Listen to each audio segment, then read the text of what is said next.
सुधाकर बडगुजर यांच्या प्रवेशाच्या निमित्ताने सकाळपासून भाजपचे नेते आणि प्रवक्ते अकलेचे तारे तोडत आहेत। त्यात ते असं सांगत आहेत की भाजपाला पक्ष वाढवण्याचा अधिकार आहे।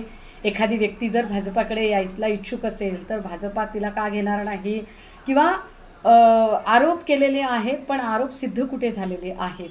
त्या सगळ्या संबंधाने आम्ही एकदा सांगितलं पाहिजे की भाजपमध्ये असा कोण आहे बरं की ज्याच्यावर भाजपने आधी प्रचंड आरोप केले, चौकशा लावल्या आणि भाजपमध्ये गेल्यावर त्याच्यावरचा आरोप सिद्ध झाला। उलट भाजपमध्ये जे जे गेले त्या प्रत्येकाला क्लीन चिट मिळाली किंवा त्यांच्या फाईली चालू ठेवल्या गेल्या।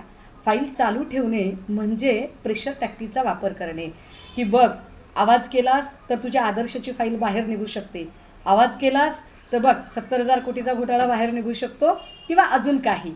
त्यामुळे भाजपा कोणाला सोबत घेते आणि कोणाला घेत नाही आहे आता यावर बोलणे व्यर्थ आहे। एकेकाळी भ्रष्टाचार मुक्त देशाचा नारा देणारी पार्टी आता भ्रष्टाचारयुक्त पार्टी झालेली आहे आणि या देशातले सगळे लोक, सगळे भ्रष्टाचारी लोक जे आहेत ते भाजपामध्ये यायला उत्सुक आहेत। त्यामुळे त्या सगळ्यांना भाजपाने आपल्यासोबत घ्यावं।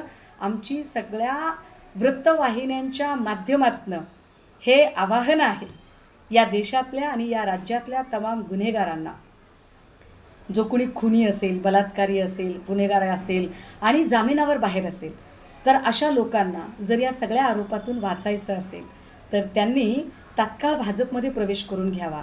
कारण आरोप सिद्ध झाला नाही म्हणून तुम्ही जामिनावर आहात आणि भाजपमध्ये गेलात की तुम्हाला क्लीन चिट मिळणारच आहे। आणि शिवाय भाजपाला सुद्धा पक्ष वाढवायचा आहे।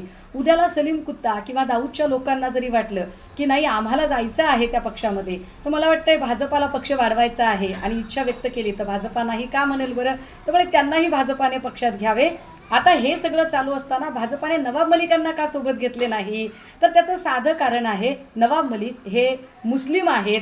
त्यामुळे मुस्लिम असल्यामुळे कदाचित नवाब मलिकांच्यासाठी वेगळा न्याय आहे आणि बडगुजरांच्यासाठी वेगळा न्याय आहे।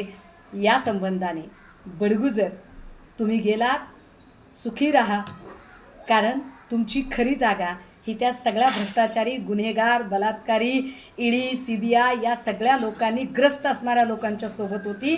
तुम्ही योग्य ठिकाणी पोहोचलेले आहात। ABP माझा, उघडा डोळे बघा नीट।